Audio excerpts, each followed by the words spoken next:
घूंघट वाली नई बहू के साथ धोखा। अब हमारी बड़ी बेटी की उम्र हो गई है, क्यों ना अब हम उसके लिए एक अच्छा, सुंदर, सुशील, संस्कारी लड़का ढूंढ लें। आप बिल्कुल सही बोल रहे हो जी। अब हमारी बेटी बड़ी हो गई है, उसकी शादी करने का समय आ गया है। उस दिन के बाद से मोहन अपनी बेटी के लिए रिश्ता ढूंढना शुरू कर देता है और देखते ही देखते कुछ दिन बीत जाते हैं और एक दिन पंडित घर पर एक रिश्ता लेकर आता है। भाई साहब और बहन जी, मैं आपकी बेटी के लिए बहुत अच्छा रिश्ता लेकर आया हूँ। ये देखिए, इस लड़के का नाम मुकुल है और खुद का बिजनेस है। घर परिवार भी अच्छा है, आपकी बेटी बहुत खुश रहेगी। मुकुल की तस्वीर देखकर मोहन और कविता दोनों को मुकुल बहुत पसंद आता है, जिसके चलते वो पंडित से रिश्ते की बात आगे बढ़ाने के लिए कह देते हैं। कुछ ही दिनों बाद शादी का दिन आ जाता है। शादी वाले दिन सेजल दुल्हन के जोड़े में तैयार होकर अपने कमरे में बैठी होती है। तभी उसके कमरे की खिड़की से उसका एक्स बॉयफ्रेंड टाप कर कमरे में आ जाता है। सेजल, तुम पागल हो गई हो क्या? पता है ना मैं तुमसे कितना प्यार करता हूँ। तुम्हारे साथ गरीबी में थोड़ी ना रहूंगी। समझती क्या हो तुम मुझे? अरे मैं बहुत बड़ा बिजनेसमैन हूँ। तुम्हारे होने वाला पति मेरे आगे कुछ भी नहीं है, मैं उससे ज्यादा कमाता हूँ। तुम इतनी जल्दी अमीर कैसे हो सकते हो? मैंने खुद का बिजनेस शुरू किया था और अब मैं उस बिजनेस से लाखों रुपए एक दिन का काम कर रहा हूँ। मुंबई में मेरा बहुत बड़ा बंगला है। ऐसी बात है तो रुको, मैं तुम्हारे साथ भागने के लिए तैयार हूँ। फिर उसके बाद हम शादी करेंगे और यहाँ से मुंबई चले जाएंगे। सेजल सुधीर की बातों में आ जाती है, जिसके बाद वो भागने से पहले एक बार अपनी बहन के कमरे में जाती है और उसे कहती है, मेरी बात को ध्यान से सुन। तुम्हें पता है ना, पिताजी ने मुझे मॉडल बनने के लिए मना कर दिया था, लेकिन उनसे चोरी छुपे मैंने अपने लिए फॉर्म फिल कर दिया था और अब मेरा ऑडिशन है, वो भी आज ही है। मुझे जस्ट अभी पता चला। देखो मेरी प्यारी बहन, मुझे ऑडिशन देने के लिए जाना है। बस मुझ पर एक उपकार कर दो, तुम घूंघट करके डोली जाने तक रहना। कंपटीशन जीतने के बाद मैं सबको सब कुछ बता दूंगी। दीदी, आप ये कैसी बातें कर रही हो? बहन, क्या तुम मेरे लिए इतना नहीं कर सकती? मैं तुम्हारे आगे हाथ जोड़ती हूँ, प्लीज मेरी बात मान लो। सेजल के इस तरह गिड़गिड़ाने पर पारुल उसकी बात मान लेती है और अपनी बहन के लिए वो शादी का जोड़ा पहनकर घूंघट करके फेरों के समय मंडप में बैठ जाती है, जिसके बाद शादी हो जाती है और पारुल विदाई के बाद अपने ससुराल पहुंच जाती है, जहां उसकी सास सुमंत्रा उसके गृह प्रवेश के बाद उसे कहती है, बहू, गृह प्रवेश तो हो गया है, सभी मेहमान भी जा चुके हैं, तुम अब अपना घूंघट ऊपर कर सकती हो। माँ जी, मैंने बस एक मन्नत मांगी थी, उसी मन्नत के चलते मैंने ये घूंघट कर रखा है। जैसे ही मेरी मन्नत पूरी हो जाएगी मैं ये घूंघट हटा दूंगी। अरे वाह, मेरी बहू तो मेरी उम्मीदों से भी ज्यादा संस्कारी है। मैंने तो ऐसा सोचा ही नहीं था। चलो, बहुत अच्छी बात है। बहू, तुमने जो भी मन्नत मांगी है, भगवान तुम्हारी मन्नत को पूरा करे। इसी के चलते पारुल पहले दिन से घूंघट में ही रहने लगती है और वो अपना चेहरा किसी को भी नहीं दिखाती। इसी प्रकार यहाँ कुछ दिन बीतने लगते हैं और वहीं पर सेजल सुधीर से कहती है, अभी तक तुमने खाने के लिए कुछ ऑर्डर नहीं किया और देखो हम कब से इस होटल में रुके हुए हैं। कितने दिन हो गए हैं? मुंबई कब लेकर जा रही हो? मेरी जान, कुछ दिन और यहाँ पर रह लो, एक जरूरी मीटिंग के बाद हम यहाँ से चले जाएंगे। सुधीर इस प्रकार सेजल को कई दिनों तक उलझाते रखता है। आखिर में सेजल के सब्र का बांध टूटता है और वो कहती है, कहीं तुम मुझसे झूठ तो नहीं बोल रही? देखो सुधीर, अगर कोई भी ऐसी बात है तो मुझे अभी क्या भी बता दो, नहीं तो मुझसे बुरा कोई नहीं होगा। सेजल के इस तरह पूछने पर सुधीर कहता है, सेजल, दरअसल बात यह है कि मैं तुमसे बहुत प्यार करता हूँ और तुम्हें खोना नहीं चाहता था। इसी के चलते तुम्हारी शादी वाले दिन मैंने तुमसे बहुत बड़ा झूठ बोल दिया कि मैं बहुत अमीर हूँ, लेकिन मैं अमीर नहीं हूँ बल्कि बहुत गरीब हूँ। ये सुनते ही सेजल सुधीर के मुंह पर एक जोरदार तमाचा मारती है। तुम्हारी हिम्मत कैसे हुई मेरे साथ इतना बड़ा धोखा करने की? तुझे तो अब मैं बताऊंगी। जेल की हवा ना खिला दी तो मेरा नाम भी सेजल नहीं। सेजल ऐसा कहकर होटल से बाहर निकल आती है और सीधा पारुल के ससुराल में पहुंच जाती है, जहां वो घूंघट में खड़ी पारुल से कहती है, बहन, तुमने मेरी बहुत मदद की। दरअसल मेरे साथ हुआ ये कि मैं वहां ऑडिशन के लिए तो गई पर सेलेक्ट न हो पाई। इस गम में मैं बहुत ज्यादा परेशान हो गई थी और अपनी सहेली के घर कुछ दिन रुक गई। तुम्हें तो पता है ना सारी सच्चाई के बारे में। इन सभी को बता दो कि इस घर की बहू मैं हूँ, तुम नहीं। अपनी बहन को सामने देख पारुल उस समय अपना घूंघट ऊपर करती है। घूंघट के नीचे सेजल को ना देख बल्कि पारुल को देखकर मुकुल, सुमंत्रा, कैलाश सभी हैरान रह जाते हैं।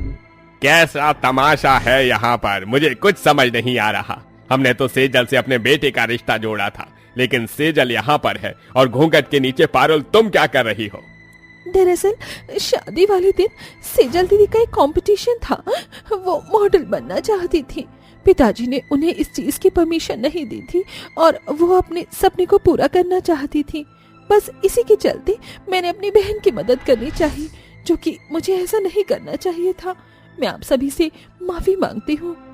मैं भी आप सभी से माफी मांगती हूँ। मुझे भी इतना बड़ा कदम नहीं उठाना चाहिए था। मुझे माफ कर दीजिए और इस घर की बहू के रूप में मुझे स्वीकार कर लीजिए।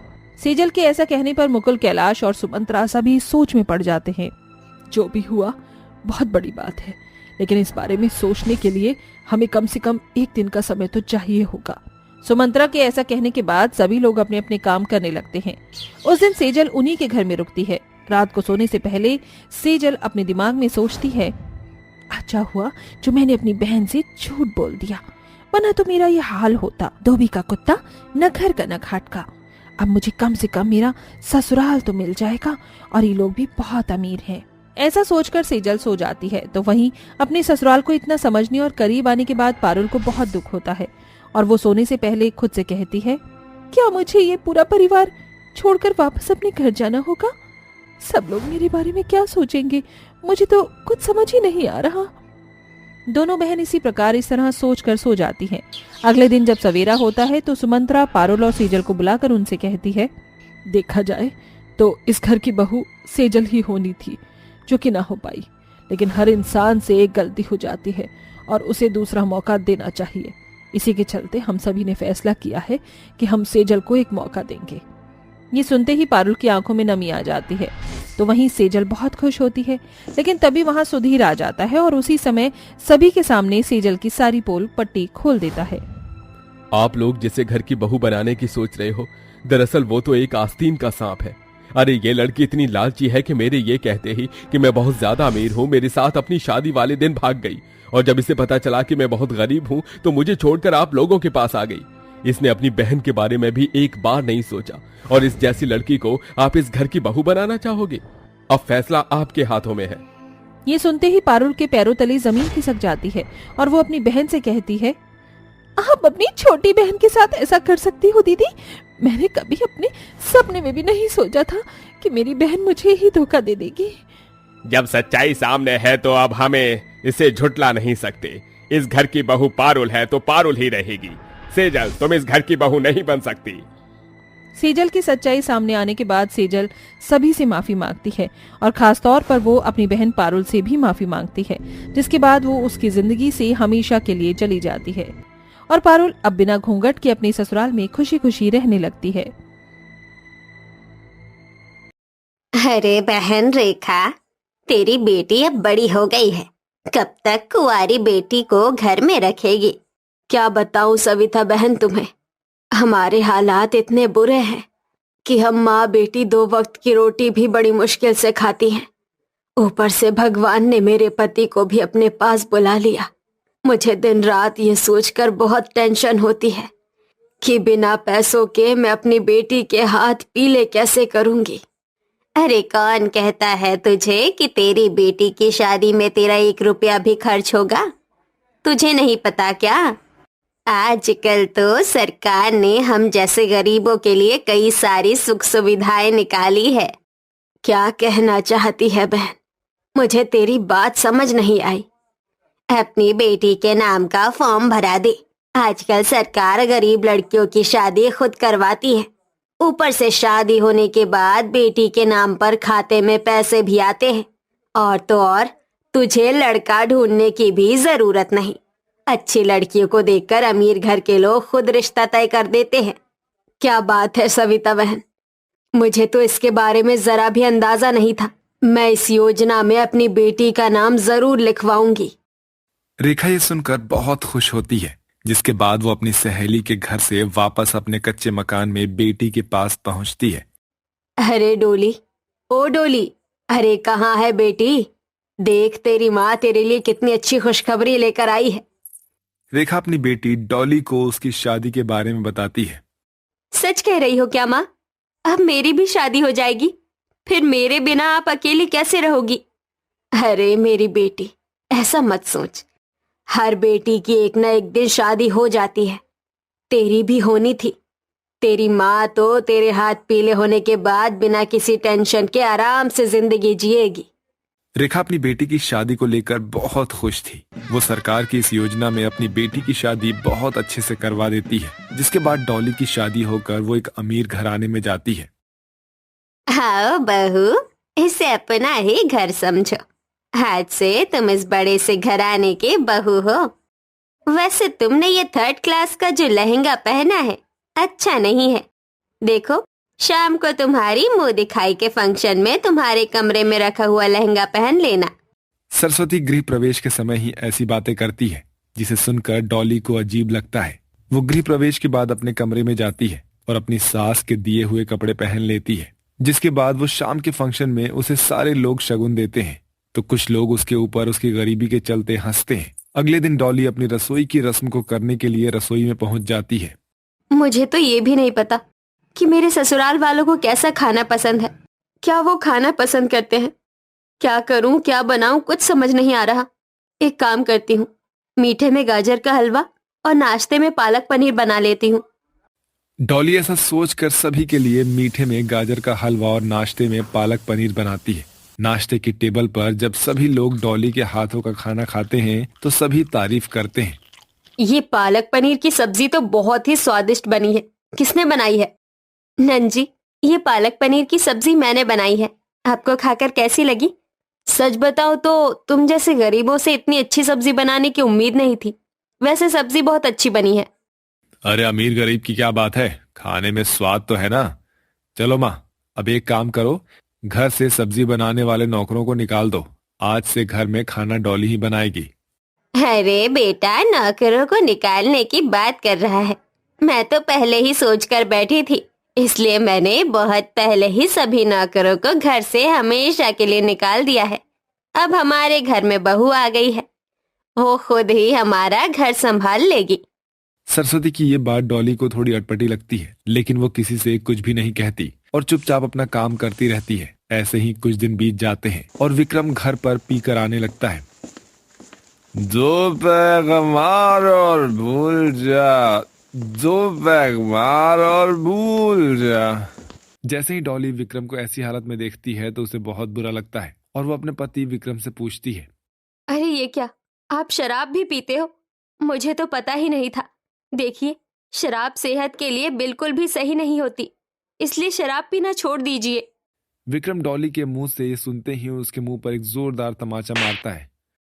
अरे मैंने क्या तेरे बाप की दारू पी है जो तू मुझे पीने से रोक रही है?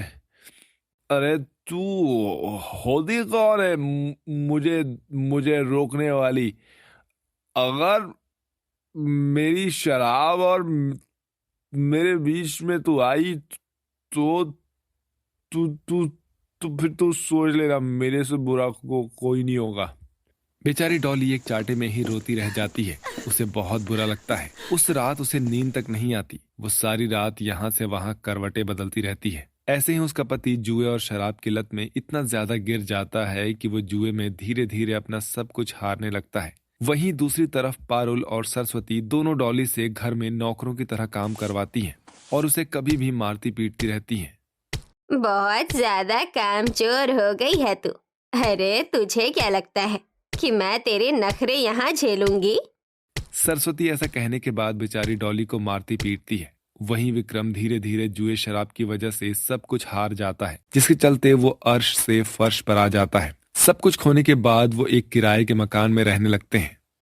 जब से ये कलमुही करमजली इस घर के अंदर आई है, तब से ही हमारे घर का तो बेड़ा गर्क हो गया है। कहाँ तो हम इतने अमीर थे और कहाँ अब फकीर हो गए हैं। एक मासूम को इतना परेशान करोगी माँ जी, तो भगवान आपको कभी भी अच्छा फल नहीं दे सकता। ये सब आपके ही कर्मों का नतीजा है जो आप लोग भोग रहे हो। डॉली का ये जवाब सुनते ही पारुल उसके बाल पकड़कर खींचती है और उससे कहती है, अरे अरे देखो तो सही, कितनी कैंची की तरह इसकी जुबान चल रही है। लगता है इसके पर निकल आए हैं, काटने पड़ेंगे इसके पर। पारुल ऐसा कह ही रही होती है कि तभी डॉली अचानक से बेहोश हो जाती है, जिसके बाद उसे देखने के लिए डॉक्टर घर पर ही आ जाते हैं। आपकी बहू गर्भवती है, मुबारक हो, आप दादी बनने वाली हो। डॉक्टर ऐसा कहने के बाद वहां से चला जाता है, जिसके बाद सरस्वती डॉली के होश आते ही कहती है, बस यही तो रह गया था, इस बच्चे का बाप पियक्कड़ हो गया है और ये बच्चा इस दुनिया में आ रहा है, और ऐसे घर में जहाँ खाने का एक दाना तक नहीं है। अरे कौन पालेगा इसे, कौन इसकी देखभाल करेगा? माँ जी, अभी तो मेरा बच्चा इस दुनिया में आया भी नहीं है और आपने उसके आने से पहले उसकी परवरिश के बारे में मुझे ताने सुना दिए। आप चिंता मत कीजिए, मैं अपने बच्चों की देखरेख खुद ब खुद कर लूंगी। उस दिन के बाद से बेचारी डॉली घर वालों के ताने सुनने के साथ साथ अपने बच्चे और अपनी देखरेख भी करती है और यहाँ वहाँ काम भी ढूंढती है, लेकिन उसे कहीं भी कोई काम नहीं मिलता। जिसके बाद वो हार कर अपने गले का सोने का मंगलसूत्र बेचकर सस्ते रेट पर पालक और दूध लाकर उसे फाड़ कर उससे पनीर बना लेती है। जिसके बाद वो अपने घर के बाहर ही छोटा सा ढाबा बनाकर पालक पनीर बेचना शुरू कर देती है। मैं जानती हूँ कि मुझ में कोई खासियत नहीं, लेकिन मैं पालक पनीर बहुत अच्छा बना लेती हूँ और शुरुआत के लिए मुझे कहीं ना कहीं से तो शुरू करना ही था। मैं अपने आने वाले बच्चे को किसी भी चीज की परेशानी नहीं होने दूंगी। डॉली परेशानियों को समझते हुए पालक पनीर बेचती है, तो वहीं पारुल और सरस्वती उसे ताने देने से बाज नहीं आती। धीरे धीरे दिन गुजरते हैं और अब डॉली का पालक पनीर फेमस होने लगता है। सभी को उसके हाथों का पालक पनीर बहुत स्वादिष्ट लगता है। इसी के चलते उसकी दुकान के आगे भीड़ लग जाती है। वो गर्भवती हालत में भी मेहनत करती है और इसी के चलते उसके घर की परेशानियां भी ठीक होने लगती है। वहीं पारुल और सरस्वती का व्यवहार भी धीरे धीरे चेंज होने लगता है।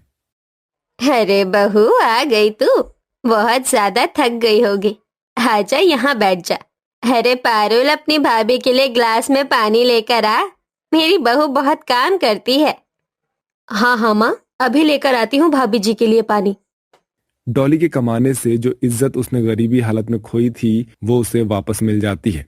वहीं कुछ दिनों में उसे एक बहुत प्यारा सा बेटा होता है। अपने बेटे की शक को देखने के बाद विक्रम को अपनी गलती का एहसास होता है और वो सुधरने की कोशिश करता है। इसी के चलते वो डॉली के काम में उसका हाथ बटाता है, जिसके बाद वो सभी अब एक साथ खुशी खुशी रहने लगते हैं।